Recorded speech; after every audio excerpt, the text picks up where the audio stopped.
in my case with the cancer, we can look at a real life case example where I was told, you're not going to make it.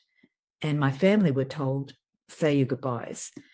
And in spite of all the really terrible things happening in my body every single day, something else bad would happen.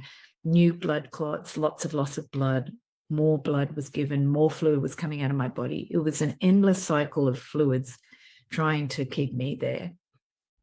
What happened was, being able to be supported by the other people, I was actually able to see what was the conditioned self, the negative self that had been programmed by my perceptions in this life that had created the cancer. Now, that didn't happen very clearly in the hospital itself because I wasn't very functional. It took about 2 years after that journey to really see the root, the cause of it.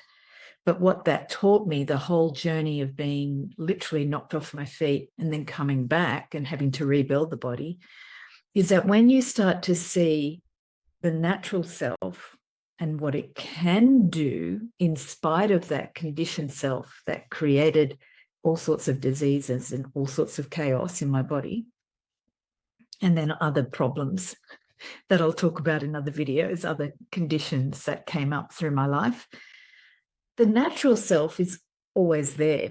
And fortunately, before I got cancer, I had cultivated a very strong bond with my natural body, with my breathing, with my sense of that internal self that was very strong, that was able to survive the disasters that had come up because of the cancer.